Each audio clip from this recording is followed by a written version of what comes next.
Hi friends, మీరు బాగున్నారు? నేను బాగున్నాను. ఈరోజు నేను పాలక్ పన్నీర్ వండుతున్నానండి. ఇదిగోండి పాలకూర కోసుకొని ఉడకబెట్టుకోవాలి. చూడండి ఉడుకుతుంది. కట్ చేయలేదండి, అలాగ ఆకుపలంగా కడిగేసి ఉడకబెడుతున్నాను. పన్నీర్ ఇదిగోండి, నేను పావు కేజీ పన్నీర్ తీసుకున్నాను విడిగాను. ఇప్పుడు కట్ చేసుకొని ఉప్పు కారం వేసుకుందామండి. ఆ ఉప్పు కారం వేసి వేపుకుంటే ముక్క ఇడిపోదండి, అందుకే నేను ఉప్పు కారం వేస్తాను. కొంచెం పసుపు,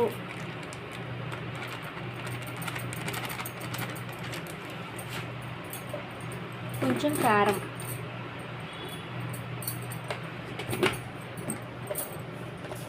కొంచెం సాల్ట్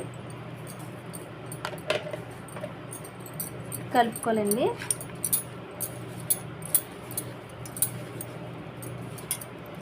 ఇలా కలుపుకొని వేపుకుంటే ముక్క ఇడిపోదండి. నేను పన్నీర్ కర్రీ చేశాను, అప్పుడు కూడా చెప్పాను.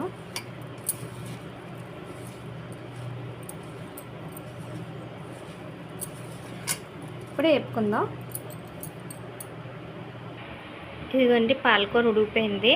ఇప్పుడు వాటర్ తీసేద్దాం. ఇంకొన్ని వడపోసుకున్నాను. ఇప్పుడు మిక్సీ కొట్టేద్దాం. 2 పచ్చిమిరపకాయలు వేసానండి, మిక్సీ కొట్టానండి. ఇప్పుడు పన్నీర్ వేపుకుందాం. కళాయి పెట్టుకున్నానండి, ఆయిల్ వేసుకున్నాను. ఇప్పుడు పన్నీర్ వేద్దాం.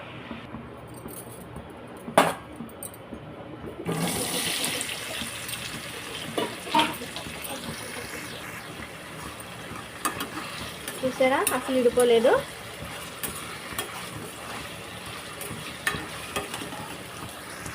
పన్నీర్ వేపు పక్క తీసుకున్నానండి. ఉల్లిపాయ టమాటా మిక్సీ కొడుతున్నాను. ఇవ్వండి మిక్సీ కొట్టాను. పన్నీర్ తీసాను, అదే ఆయిల్లోనండి తాలింపులు వేస్తున్నాను. ఉల్లిపాయ, జీలకర్ర, ఎండుమిరపకాయ వేస్తానండి. వేపుకుందాం.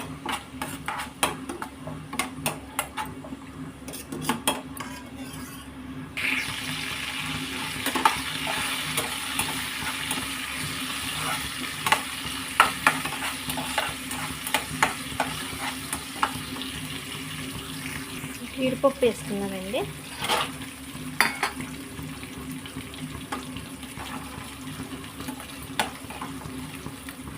వేగాక ఉల్లిపాయ గుజ్జు వేస్తాను.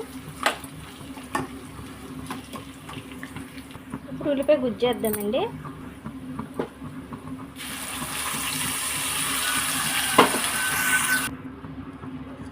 ఇది మగ్గాక పాలకూర వేసుకుందామండి. మగ్గిపోయిందండి. ఇప్పుడు పాలకూర వేసుకుందాం.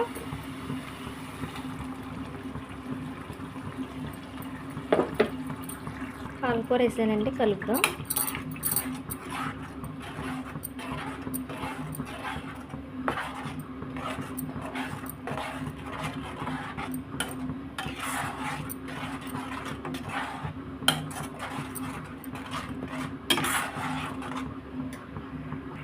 కొంచెం పసుపు, మొగలు తింటారు కదండి, అందుకు.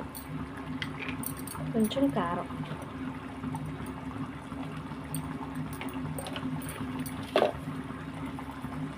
సాల్ట్ కలుపుకొని బాగా మగ్గబెట్టుకుందాం.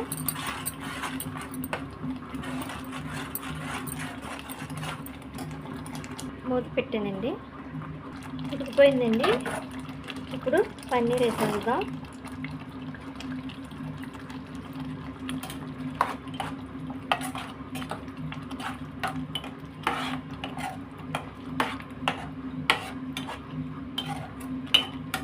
కొంచెంసేపు మగ్గనిద్దామండి.